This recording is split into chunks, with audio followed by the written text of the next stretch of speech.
You come expecting a desert, flat, colorless, a place where nothing much happens but wind and sun. But what you find instead is a kind of handwriting written into the earth itself, a language of lines and giant animals and impossible geometry that only reveals itself when you rise above the plain. That contrast is the hook, a quiet stretch of Peruvian sand, the Nazca Pampas, which looks from the ground like ordinary scrub and stone, and from the sky like a cathedral of mystery. We promise revelations here, things historians, archaeologists, and the boldest fringe theorists have argued over for a century, yet we also promise honest questions, the ones that linger after the textbooks and documentaries have had their say. We will walk this landscape together, and I will speak to you as one curious mind to another, not with the smugness of certainty, but with the slow, steady confidence of someone who has read the evidence and wants you to see it the way I see it.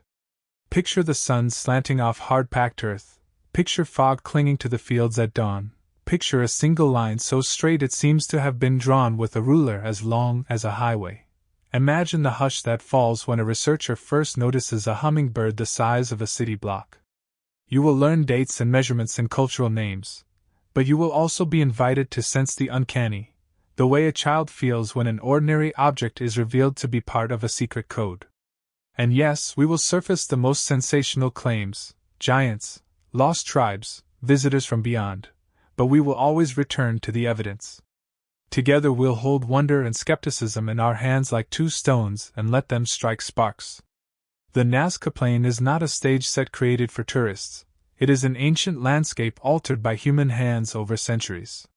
The people who drew these lines lived and labored here between roughly 100 BC and 800 CE. A span that places them in the period archaeologists call the Nazca culture, and which follows the earlier Paracas culture along the southern Peruvian coast. The ground they marked is a layer of iron oxide, coated pebbles, a dark varnish called the desert pavement, which, when scraped away, exposes a lighter subsoil beneath, hence the line's bright contrast. The figures vary in scale. Some lines stretch for kilometers, endless, straight trenches that run toward the distant horizon, while some of the animal shapes are vast, the hummingbird clocking in at more than 90 meters from beak to tail and the condor and spider unfolding like maps across the desert. From the ground, many of these geoglyphs are inscrutable. From above, the design is clear, deliberate, and monumentally precise. These are not casual scratches. They are plans laid out, with care and intention, on a canvas so large you need to leave the earth to appreciate the brushwork. Here's where the first mystery sits. Why draw at a scale that only makes sense from altitude? The classic explanations have ranged from the pragmatic to the poetic. Maria Reich, the German-born mathematician and longtime steward of the lines, argued for astronomical alignments, star maps and calendrical functions, claiming that certain lines pointed to solstices and to the rising and setting of important constellations. Others have proposed water cults. In an arid landscape, religious ceremonies linked to water would be paramount, and geoglyphs might serve as offerings or maps to subterranean sources. A third mainstream theory sees processional pathways, long lines that funneled pilgrims to ceremonial centers, a kind of sacred choreography across the sand. And then there are the hypotheses that invite a shiver of the sensational, the idea that the lines were intended for giant land creatures, or for beings who return from the sky, or that they represent a lost language of a people who oriented their world with an aerial cosmology we no longer understand. Each theory fits some of the facts and struggles against others. We still don't know. There is a way to step inside one of these debates by looking at the details, by listening to what the lines themselves whisper once you know how to read them. Some trenches are astonishingly straight, unbroken across long distances, suggesting the use of surveying techniques far beyond scattershot scratches in the dirt. Others form geometric shapes, triangles, spirals, trapezoids, each with different relationships to the landscape. Some align with nearby hills, some trace the course of ancient water channels, and others point toward small, otherwise unremarkable mounds that might hide graves or shrines. Pottery fragments discovered at sites near certain geoglyphs give us dates. Textiles and remains tell us about trade routes that link the Nazca to coastal and highland communities. Nascent agriculture, irrigation systems like Puquios, though most puquios belong to later cultures, and a social organization capable of coordinating labor suggests a complexity that any theory must accommodate. Still, for all the pottery, for all the burial goods and agricultural evidence, the large-scale question, why draw images only visible from above, remains an open riddle.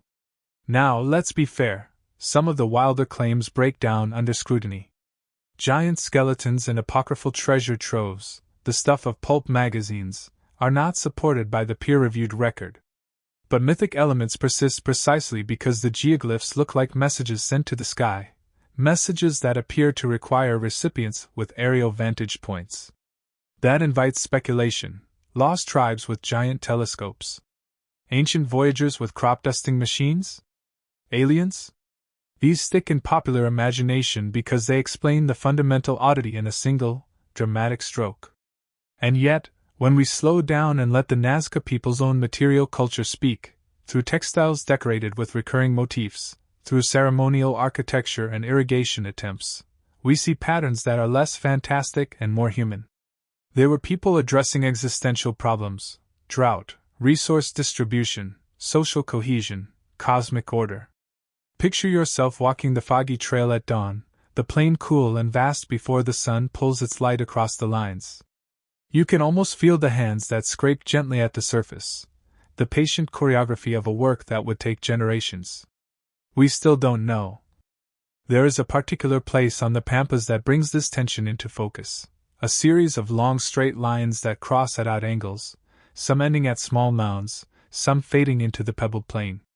One sentence teaser: the plain's long, converging lines hint at paths of pilgrimage and possibly an ancient road system connecting sacred mounds, yet their geometry also suggests knowledge of surveying beyond what we expect from a pre-Columbian desert culture.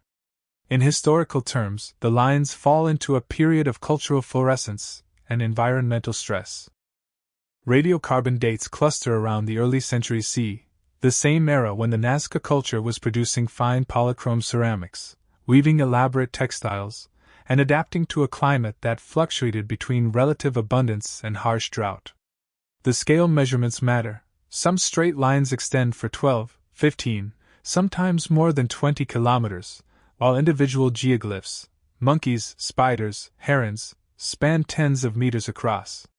Such work would have required sustained labor, leadership capable of organizing that labor, and practical surveying techniques. We find evidence of that social organization in the size and sophistication of nearby villages, in storage facilities and irrigation features that hint at communal planning, and in ceramics whose iconography echoes motifs seen in the geoglyphs.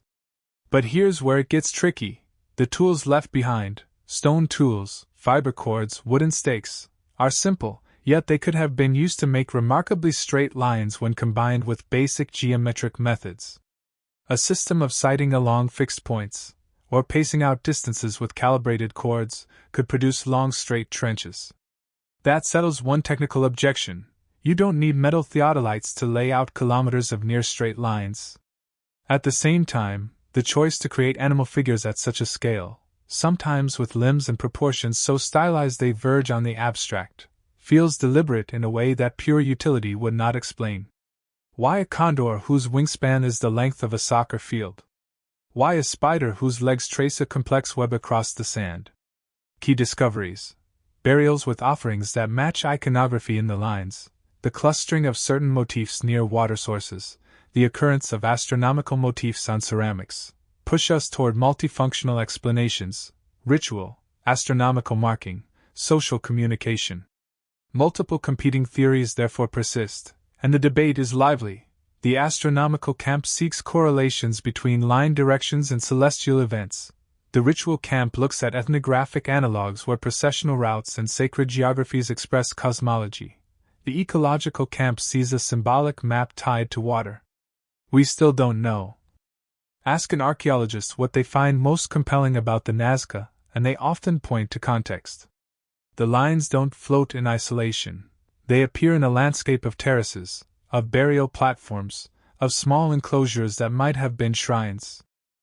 Trade artifacts demonstrate contact with the coast and with the highlands. Fish remains in inland middens, obsidian from distant outcrops, cotton threads dyed with colors whose pigments imply technological exchange. Those findings complicate simplistic explanations. The Nazca people were part of regional networks, exchange routes that brought ideas as well as goods. So some researchers propose that the geoglyphs functioned as a kind of shared ritual grammar for a multi-ethnic constellation of communities, a language meant to anchor alliances and shared cosmologies across ecological zones. The mythic overlay, however, insists on spectacle, ceremonies where people moved along the lines in large groups, where chants rose up and drums echoed through the night, invoking rain deities or ancestors.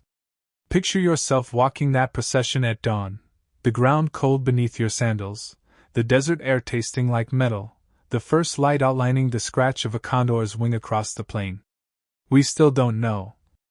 There is another cluster of mysteries that surrounds the maintenance and survival of the lines. One-sentence teaser: the immaculate preservation of the geoglyphs, some unchanged for millennia, poses a question: were they meant to last forever, and how did ancient caretakers ensure their longevity against wind and erosion? The Nazca Desert is one of the driest places on Earth, which explains much of the preservation. The lack of rain prevents the etched lines from washing away, and the stable winds maintain the contrast between scraped and unscraped areas. But beyond climate there is evidence of intentional maintenance. Lines that cross older lines without erasing them, lines that were recut, and small piles of rocks and cairns suggest periodic human attention. Tools like the humble wooden stake, found in some trench contexts, indicate a method: staking a straight course, scraping with stone tools, and replenishing edges with cleared gravel. That suggests a cultural commitment to upkeep, which in turn suggests the line's importance in ritual life. But then we must ask, who decided which lines to keep, and why? This question spawns more speculative, mythic answers. Some local legends, recorded by early 20th century travelers and later told in popular media, speak of cursed stones that punished those who defaced the lines, of lost tribes that guarded the plain, and of underground guardians who punished trespassers. These stories are part social memory, part tourist myth-making, but they point to something crucial: the lines moved beyond utility into the realm of sacred taboo. Now, let's be fair, modern protection efforts, UNESCO designation, 1994, and local stewardship have their own political and logistical complexities, but they also echo the ancient impulse to care for a cultural landscape. We still don't know. Amid these conventional scholarly threads, fringe theories proliferate because the Nazca spectacle invites them. One-sentence teaser: theories invoking ancient astronauts, alien runways, or global pre-Columbian air travel offer one kind of explanation: spectacular, reductive, and unmoored from the archaeological record. These ideas are powerful in the public imagination because they reduce a complex social phenomenon to a single dramatic cause. They do not, however, account for ceramic typologies, burial practices, or evidence of local continuity in artistry and iconography. The most credible archaeological findings show incremental development, motifs evolving from Paracas textiles into Nazca ceramics, technical skills transmitted across generations, and local adaptations to environmental pressures. That continuity argues strongly against the notion of a sudden foreign intervention. Still, the visual punch of the lines, gigantic, purposeful, and visible only from height, keeps the fringe theories alive. They become a kind of modern myth, useful for selling books and documentaries, but not for explaining human behavior. Picture yourself at the desert's edge as a twin-prop plane rumbles down the strip, and a local guide whispers old stories of sky people. The thrill is undeniable, even if the evidence is not. We still don't know. And perhaps the most haunting questions are not answers at all but invitations. One-sentence teaser: the Nazca Lines ask us who we imagine ourselves to be: small actors on a vast stage, caretakers of secret maps, or writers of a cosmology whose syntax we have lost. The lines compel us to consider how humans mark their place in the cosmos. Some academics urge caution, interpretative humility, careful radiocarbon dating, and multidisciplinary studies that combine soil chemistry, climatology, and ethnography. Others take a more poetic stance. These are offerings to the sky, deliberate images intended to be seen by the gods. Both views can coexist. The lines are both a method and a message, a technology and a prayer. They were built by people with hands like ours, with worries about children, crops, and the next dry season. They also reach toward questions larger than any single community could answer, questions about order, time, and the cosmos. Picture yourself walking the foggy trail at dawn once more, this time not as an archaeologist but as an inheritor of that wonder. We still don't know. When you step back from the details, the radiocarbon dates, the ceramics, the geometry, you begin to feel the larger human pulse that these lines reveal. They are a record of communal attention, generations agreeing, in practice if not in words, to keep certain marks alive. They are a demonstration of social power. Whoever organized the labor must have had authority, or at least the persuasive capability, to marshal people and resources. They are a metaphysical statement, human beings reaching, as humans always do, to map meaning onto a bewilderingly large world. And they are, frankly, beautiful, strange, austere, and elegant. As you imagine the Nazca builders, you might imagine them standing on a small rise, looking out across the plain at figures they had only, up to that moment, seen in fragments as they carved and recarved the earth. In that instant maybe they felt, as you might, the difference between being concrete and being cosmological. We still don't know. The hummingbird, etched across the pampas like an iron silhouette, feels like a single, deliberate sentence in a language written for the sky, and its mystery is not only what it pictures but why it must be seen from above. The hummingbird teases us with a simple truth. Nazca artists enlarge the intimate to monumental. Histories place the figure and its siblings within a cultural arc spanning roughly 100 BC to 800 C, with clear continuity from Paracas textile motifs in the centuries immediately before Nazca fluorescence, radiocarbon dates from associated hearths, from carbonized textiles, and from organic matter in nearby middens cluster within that broad window. Precisely measured, the hummingbird stretches more than 90 meters from bill to tail, about the length of a professional soccer field, while its proportions echo motifs found in Nazca polychrome pottery and Paracas embroidery. That overlap is not accidental. Key discoveries deepen the link: woven fibers dyed with cochineal and indigo, fragments of ceremonial bowls painted with stylized birds, and burial offerings whose iconography mirrors the shapes etched in the earth. Trade routes brought marine shells inland and obsidian from highland quarries, and the presence of such goods attests to a society engaged in exchange and ritual, a community with the means to commission large-scale, communal works. But here's where it gets tricky: the why of scale.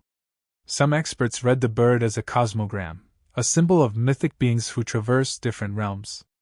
The Nazca cosmology, in iconography and mythic fragments reconstructed from pottery and textiles, often melds terrestrial animals with celestial function.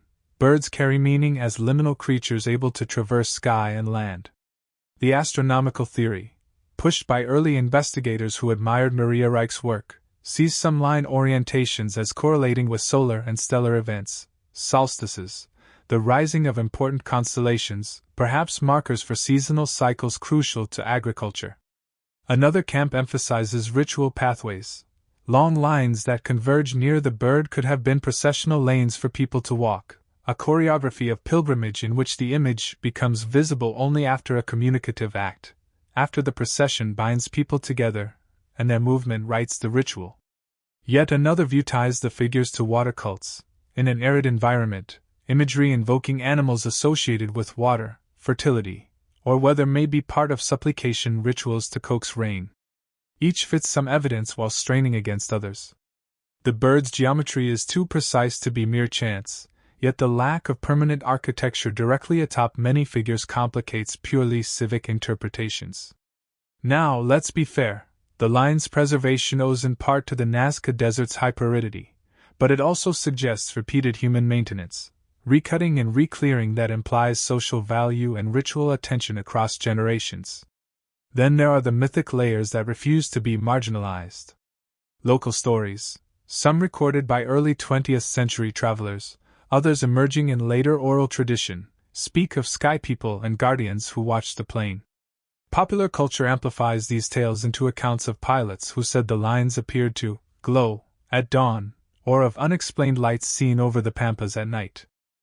Fringe theorists, hungry for spectacle, leap from those accounts to claims of ancient astronauts or landing strips, interpretations that collapse human labor and local cosmology into a single, exotic explanation. Those ideas, while dramatic, fail to account for textile continuity or ceramic lineages, or for the stratified burials that anchor the lines in local lifeways. Still, sensationalism endures because it speaks to an instinctive human hunger for miracle and mystery. Picture yourself walking the plain before sunrise, when the chill still bites and horizon light begins to melt into a thin gold. You stand beside a faint trench, just a lighter stroke against darker pavement, and imagine a cord held taut by two hands, one at a stake, one with a stone scraper. Imagine the patience of those hands, the instruction passed down as if through song, year after year, until the hummingbird's belly curves where the scrapers made it so. Imagine also that those hands belonged to people who told stories at night of feathered beings and offerings to the sky. The scene connects the technical, cord, stake, geometry, with the mythical, bird as threshold. The hummingbird, in that light, becomes a knot-tying community to cosmos. We must consider the technical geometry as evidence, not contradiction. Simple surveying techniques, stakes, sight lines, repeated measuring with cords, could produce extraordinary straightness and proportion. Wooden stakes found in trench contexts, charcoal residues, and the patterning of recut edges argue for an organized, iterative craft. Lines were not single acts but maintained statements. Yet, even this practical explanation leaves space for wonder. The decision to represent a hummingbird at such scale communicates something about value and visual rhetoric. A hummingbird drawn at the size of a field is a declaration. It insists that the world itself be refitted to human imagination. There is an emotional logic here. In a landscape of scarcity, a communal project of vast scope can be both a plea and a promise, an offering to ancestors and elements, a display of social ability that signals cohesion to neighbors and distant trading partners. Now, the more sensational claims thrive on gaps. Where direct evidence is lacking, where we lack written text explaining purpose, we hear the loudest voices. The existence of large geoglyphs that can only be seen from altitude invites speculation about an aerial audience. But archaeology prefers continuity and contextualized artifacts. Textiles, ceramics, burial patterns, and settlement layouts provide a framework that ties the geoglyphs to local practice. Even so, the hummingbird continues to prod the imagination. For some viewers, it appears as a map of migration, a cosmological emblem, or the signature of a lost language. For others, it is an aesthetic triumph, a primordial act of large-scale painting with earth and dedication. We still don't know. The spider, its spindly legs splayed like a ritual diagram, offers another kind of puzzle, one that pulls at the threads of myth and ecology at once. The spider's form is one of the earliest documented geoglyphs, studied in detail because of its delicate, almost calligraphic lines. Archaeological context places its creation within the same centuries of Nazca cultural bloom, and nearby sites yielded ceramics bearing arachnid motifs, strengthening the case for symbolic continuity. The spider's body, measured across dozens of meters, sits near small dry riverbeds and ancient stream courses that would have fed agriculture in wetter epochs, suggesting a possible linkage between arachnid imagery and hydrological rites. Key discoveries such as ceremonial deposits, small caches of pottery, occasionally offering fragments near legs or at central nodes, add to the ritual hypothesis. But the spider raises specific theoretical tensions. Is it a cosmological spider, spinning a map of constellations as some have suggested? Is it a spiritual protector of water sources, borrowed from older Paracas symbolism?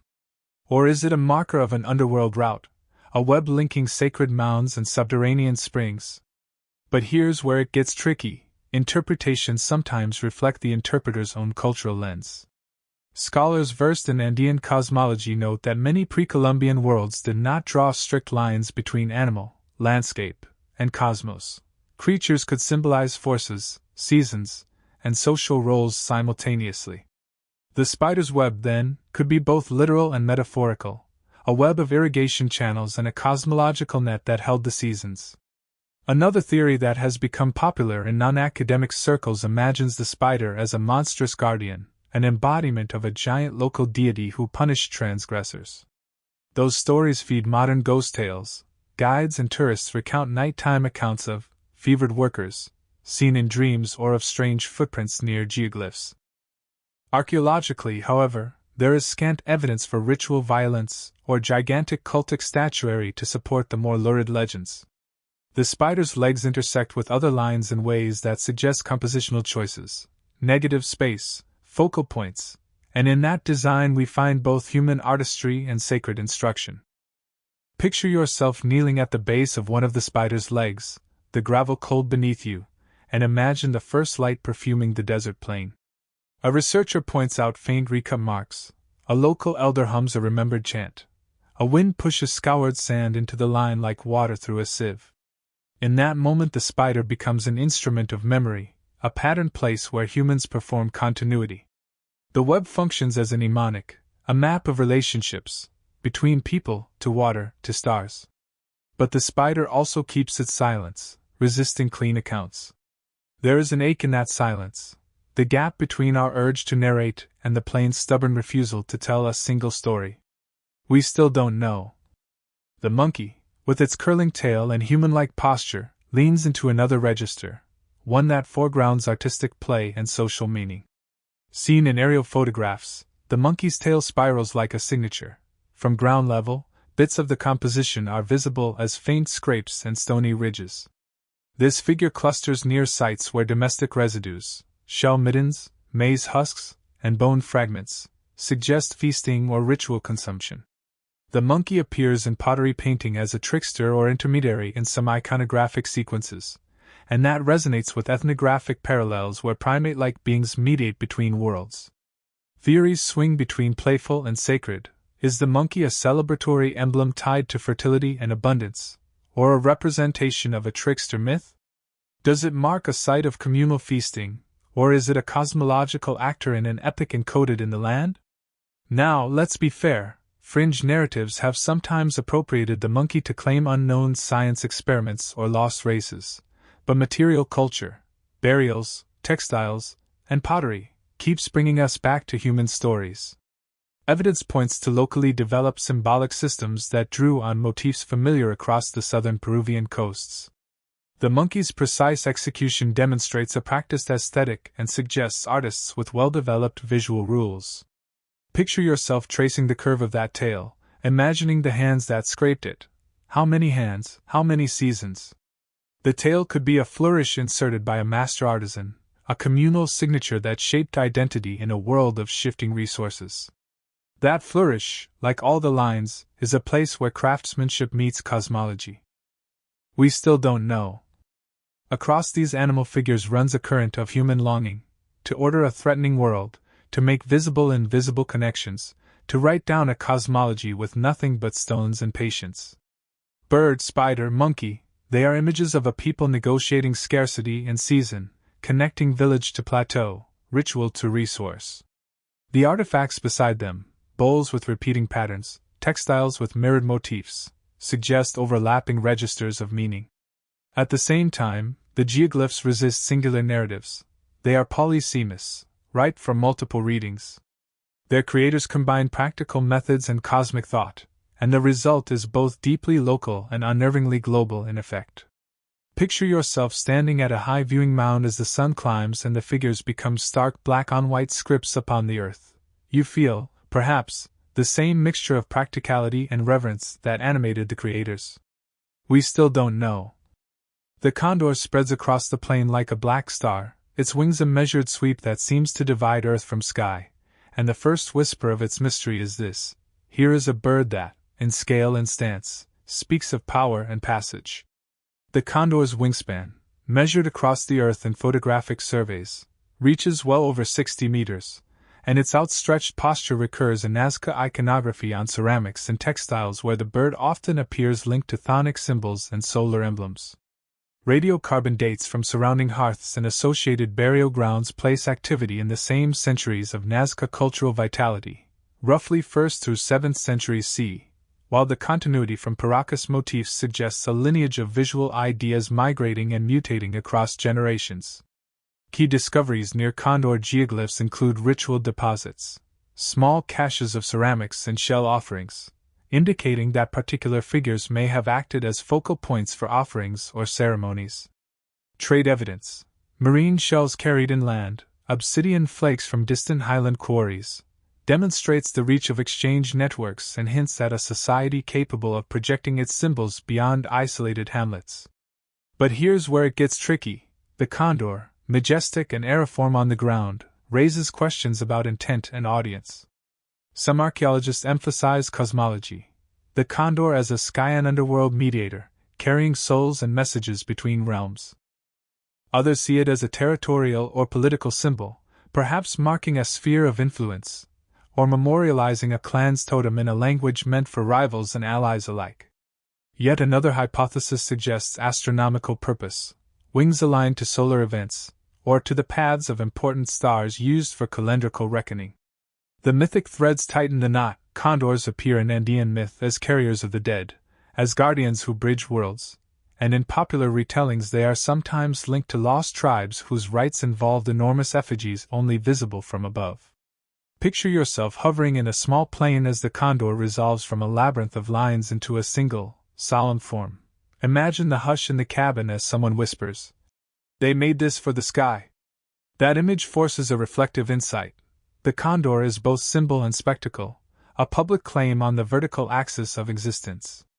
Still, for all the rituals and the trade evidence, for all the alluring astronomical correlations, we still don't know. Then consider the abstract, the vast trapezoids, spirals, and impossibly straight runways that stitch the pampas into geometry.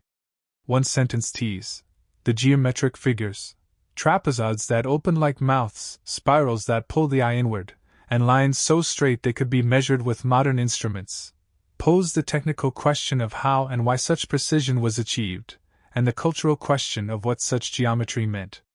Historically, these figures appear in the same Nazca window of flourishing engineering and artistry. Measurements from aerial photos show some trapezoids covering areas as large as several hectares. Some straight lines run for many kilometers without visible deviation. Excavations near certain geometric complexes reveal sequences of recutting, evidence that these shapes were not one-off creations but maintained forms, reasserted by later generations. That maintenance suggests purposefulness, geometry used as ritual stagecraft, as a system of wayfinding, or as a cosmological diagram. Competing theories here are especially seductive.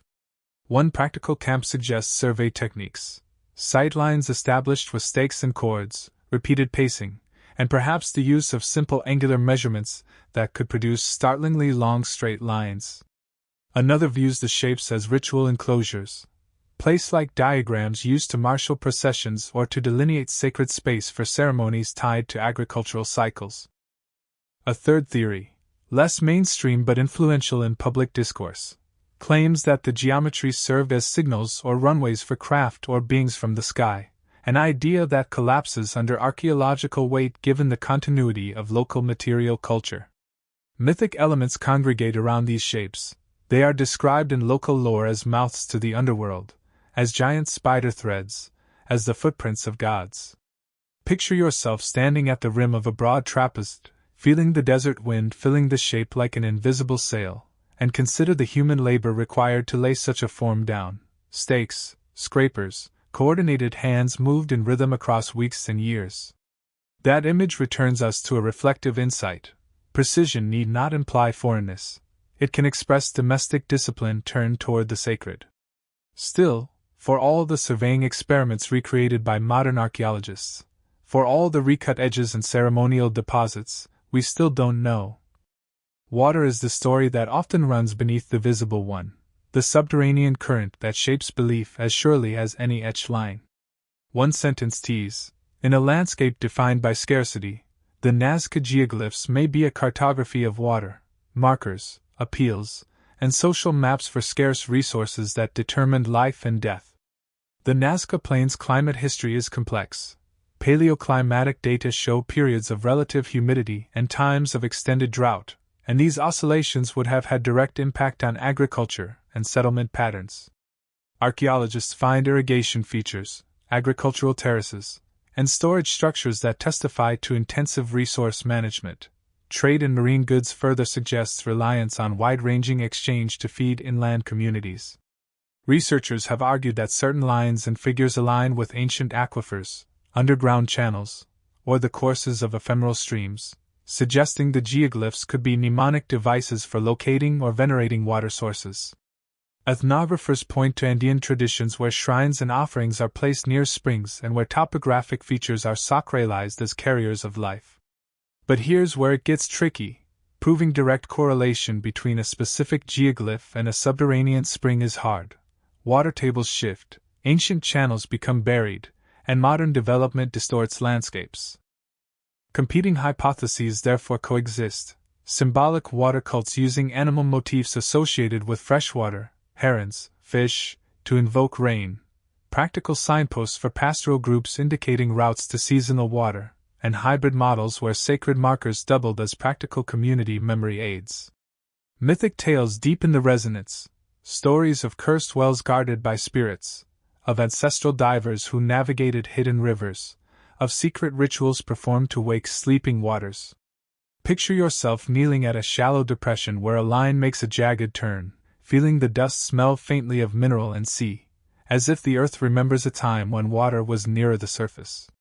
The insight returns: when people face scarcity, symbol and utility often merge into indistinguishable acts. Still, despite hydrological models and archaeological finds, we still don't know. Burials and ritual centers form another set of clues, a mortuary grammar interlaced with the lines. One sentence tease: where the lines converge, we sometimes find platforms, cemeteries, and small enclosures, evidence that the geoglyphs were part of lived ritual landscapes tied to death, memory, and ancestor cults. Excavations in and around the Nazca Plain have uncovered burial terraces, shaft tombs, and grave goods, pottery, textiles, sometimes small metal ornaments, that indicate complex funerary practices and social differentiation. Osteological analysis reveals diets rich in marine proteins in some inland populations, suggesting mobility and trade. Trauma and pathology in bones tell stories of hard lives shaped by environmental stressors. Archaeologists argue that the placement of some geoglyphs near burial sites implies a deliberate relationship. Lines could channel processions toward tombs, mark boundaries of ancestral property, or act as funerary stages where rites were enacted to secure lineage memory. But here's where it gets tricky: not all lines correlate with burials, and many burials exist apart from geoglyphs. Different communities within the Nazca cultural sphere seem to have held varied practices. The multiplicity of mortuary forms suggests a mosaic of beliefs and social strategies rather than a single orthodoxy. Mythic overlays are rich: tales of guardians who demand tribute at ceremonial centers, of lost kings buried under secret mounds, of giants whose bones became the foundations of power. Picture yourself threading a slow procession along a long line that terminates at a raised platform, the air full of incense and woven banners, and imagine how the living would read the stones beneath their feet as both memorial and manifesto. The reflective insight is simple: death and memory animate landscape as much as water or star. Still, even with careful stratigraphy and osteological study, we still don't know. Astronomical alignment remains one of the most enduring puzzles, and it is seductive because it promises a neat code: stars, solstices, and celestial cycles mapped into earthbound lines.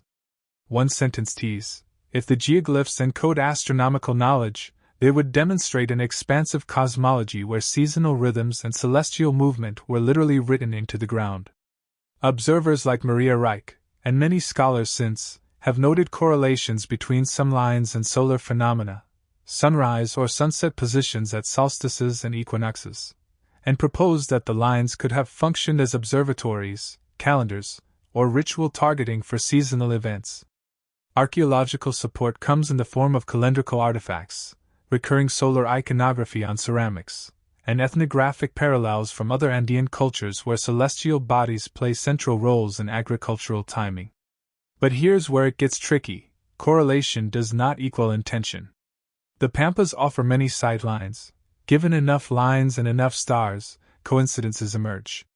Critics emphasize rigorous statistical testing and interdisciplinary methods, arguing that some alleged alignments crumble under scrutiny while others persist as robust correlations. Competing theories therefore include strong astronomy advocates who see clear calendrical intent, cautious scholars who accept some alignments but warn against overfitting, and skeptics who favor ritual or symbolic explanations over practical celestial coding. Mythic stories enrich the discussion: sky beings who taught people to read the stars, lost astronomer priests who carved the lines as instruction manuals, or giants whose fingers pointed to the seasons. Picture yourself at dawn, watching the sun inch along the rim of a distant hill and seeing a line point like a compass. The impulse to read meaning into that alignment is immediate. The reflective insight is that humans everywhere have tried to anchor time in the sky. Whether the Nazca did so by carving the earth remains a question we keep poking at. Still, after statistical analyses and ethnographic comparison, we still don't know. Each of these segments, bird, spider, monkey, condor, geometry, water, burials, and sky, threads into a larger tapestry. The lines are not a single statement but a chorus of voices, some practical, some sacred, some political, and some poetic. They record the choices of communities who negotiated survival and meaning on a harsh plane, who marked their place in the cosmos with tools as humble as cords and stakes and as grand as communal patience. Picture, again, the plane at dawn. The light scours the lines into hard black and pale gray. A plane circles. A guide tells a story of ancestors and sky people. A researcher measures, notes, and carefully collects a sample. That scene is both modern and ancient. It reminds us that interpretation is itself an act of community. The archaeologist, the elder, the tourist, the student, all compete to tell what the lines mean. The lines are patient. They give us things to argue about. We still don't know. When you step back from the labyrinth of evidence, speculation, ritual, and myth that the Nazca Lines collect like glass in a cabinet, a larger picture comes into focus. Not a single tidy answer but a living human mosaic, made of deliberate choices stitched across centuries. Think of the plane as a palimpsest. Generations wrote, erased, rewrote, and maintained messages carved in the skin of the earth. Each new cut both preserved and transformed what came before. The work required to produce and sustain these marks was ordinary in one sense: hands, ropes, stakes, sweat, and a social agreement to repeat the labor, and extraordinary in another, because the result refuses to be contained by ordinary categories. It is at once art, ritual, engineering, politics, and language. We have laid out facts along the way, radiocarbon dates that anchor activity between roughly the 1st century BC and the 8th century CE, ceramic motifs that move like seeds of meaning from Paracas textiles into Nazca pottery, obsidian and shells that map trade routes. But to list facts alone is to present the skeleton without the living skin. The Nazca people were embodied communities with fears, ambitions, rivals, lovers, and ancestors. Their geoglyphs are not signs isolated from life but acts that folded social reality into matter. Picture the plane at the hour when the sun carves the sand into shadow and light, when a hush falls and the horizon seems to hold its breath. In that hush, lines take on motion, processions, offerings, songs, the slow undoing and remaking of a world that is as much existential as it is topographical. Consider leadership and social organization. Whoever organized the labor to make a hummingbird or a condor or a field-length line must have had some authority or prestige and a persuasive cultural grammar. Authority here might not mean coercion. It could mean charismatic ritual leadership, spiritual prestige, or a shared cultural conviction that certain acts were necessary, acts that bound communities together in a fragile ecological balance. The very existence of recut lines and maintenance rituals implies institutions of memory, groups tasked with upkeep, oral traditions that passed along the method of laying a line, and perhaps seasonal ceremonies timed to agricultural cycles and tuned to the rhythm of the gods as people understood them. Imagine a lineage of caretakers at work, each generation adding its breath to the lines, seeing in those marks a contract with ancestors and a petition to the elements. Now imagine the alternate, episodic bursts of activity tied to a charismatic leader or a cataclysmic weather event, a flurry of community labor in a concentrated decade. The archaeological record resists pinning down a single social model. Instead, it suggests a spectrum, sometimes centralized, sometimes diffuse, mirroring the multiplicity of human social arrangements across the ancient world. And then there's the matter of meaning, slippery and plural. The lines function as narrative scaffolds, their animal shapes called stories into being, their geometric forms organize ceremonial space, their long runways stitch settlements together. Myths and ritual provide some of the clearest threads. Birds, hummingbirds, condors, herons, carry liminal symbolism in Andean cosmologies, mediating sky and earth, life and death. Spiders and monkeys enter the symbolic play as figures of craft, trickery, and interconnection. Geometry evokes ordering principles, perhaps cosmological or perhaps legal, ways to delimit sacred space and to choreograph action at a landscape scale. Water underwrites much of the emotional logic. The Nazca Plain is a place where moisture is holy, where springs and ephemeral streams become nodes of power. Imagine the collective relief when rains come, the relief that a line traced to a remembered spring might promise to reproduce. In such a context, the boundaries between sign and service blur. Thin trenches are both mnemonic maps and devotional offerings. People did not necessarily distinguish between the technically useful and the deeply symbolic. Both were part of the same living grammar. It is also important to honor the limits of our imagination and the humility of evidence. Theories that leap to the exotic, ancient astronauts, alien airfields, or secret high-technology cultures, read the plain through a particular modern hunger for spectacular single causes that collapse complexity into a simple narrative. Those theories are seductive because they render the unknown instantly knowable. They are comforting precisely because they remove the mess of human contingency. Archaeology, by contrast, revels in messiness. The succession of ceramic styles, the stratigraphy in burial sites, the isotopes that tell us where people ate and how they moved, and the pollen analysis that reconstructs paleoclimates. All of these point to complex, incremental human practices grounded in their environment. Continuity between Paracas and Nazca art, the presence of coastal goods inland, and evidence of local craft traditions argue for a people whose creations grew from their own histories, not from a sudden foreign intervention. That said, acceptance of ordinary human ingenuity does not exhaust wonder. The Nazca Lines remain, after centuries of study, profoundly uncanny.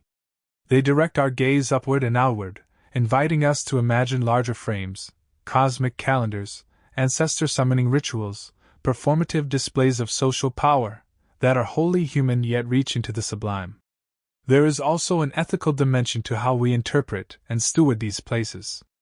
The Nazca Lines are living heritage, not artifacts boxed behind glass.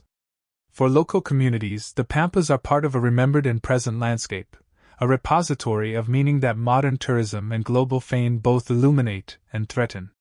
Preservation efforts must balance knowledge production with respect for local custodianship. Archaeological inquiry must partner with community voices to ensure that the act of uncovering meaning does not become the act of colonizing it. When we fly over the plain in small planes, when we whisper our theories in tourist lodges, when we publish images on social feeds, we are participants in this landscape's ongoing biography.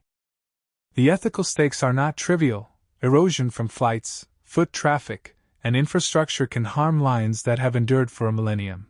The commodification of myth, selling ancient astronaut spectacles, for example, can eclipse the lived human histories that deserve greater attention. Stewardship, then, is itself a kind of ritual, a modern one in which scientists, locals, and visitors must learn to take care of fragile traces of the past while acknowledging their living cultural value. Looking forward, the Nazca Lines remain an invitation to multidisciplinary inquiry. Advances in remote sensing, drone mapping, and non-invasive subsurface imaging open new windows. We can now map microepography, detect buried features, and analyze soil chemistry in ways that were impossible a generation ago. Those tools do not guarantee answers, but they help us ask sharper questions. Which lines relate to which settlements? Where do offerings cluster? Do certain geometric complexes correlate with ancient watercourses? How did maintenance practices change over centuries? Ethnohistoric studies, comparative mythography, and participatory archaeology that centers local knowledge will sharpen the interpretive frame. Importantly, scientific progress must be coupled with narrative care. The stories we tell about the Nazca ought to foreground human ingenuity, resilience, and cultural continuity rather than collapse into spectacle.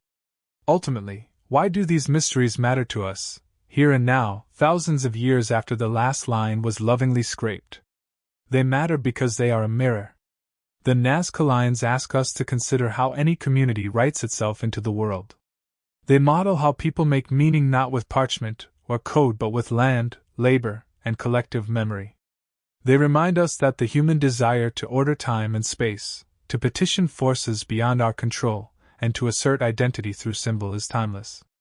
In an age when we mark our presence with ephemeral digital traces, there is a humbling beauty in something meant to last, engraved by hands and recut by hands, a covenant between generations. The geoglyphs also press an ethical question: how will we, who inherit both knowledge and responsibility, care for these traces? Will we listen to the elders and collaborate with scientists? Will we let wonder drive us toward deeper humility rather than toward fantasies that erase the Creator's agency? Bring your imagination back down to a single human moment. A child on the plain following a worn cord, a grandmother humming a chant that names the hills, an elder pointing out a curving tail in the dirt and teaching a method of measurement. This is where the cosmic and the domestic fold into one another. The same hands that thresh grain, that repair nets, that bind a child's head, also drew lines that reach across continents of time. If the Nazca Lines are a kind of conversation across generations, each scruff of gravel and each recut trench is a sentence addressed to the future. We read those sentences clumsily at times, misplacing emphasis, overlaying modern anxieties, reaching for supernatural shortcuts. But the act of reading is itself an engagement with the past's living presence. So what can we say, in closing, without pretending to have solved what remains unsolved? We can say that the Nazca Lines are a testament to human creativity at planetary scale. People shaped the earth to speak in a language of line and form. We can say that the most persuasive explanations are those that combine multiple strands: ritual, water management, social signaling, astronomical observation, because human acts are seldom monovalent. We can say that the margins between the scientific and the mythic are not always fissures but places where meaning deepens. Myth helps us feel why people invested in such labor, and science helps us see the mechanisms they used. We can say, finally, that the plain's greatest lesson is humility. The world holds many durable puzzles, and our task is not to erase their mystery with easy answers but to live with the productive discomfort of not knowing while continuing to look, to measure, to listen, and to care. Keep digging, some secrets still lie just beneath your feet.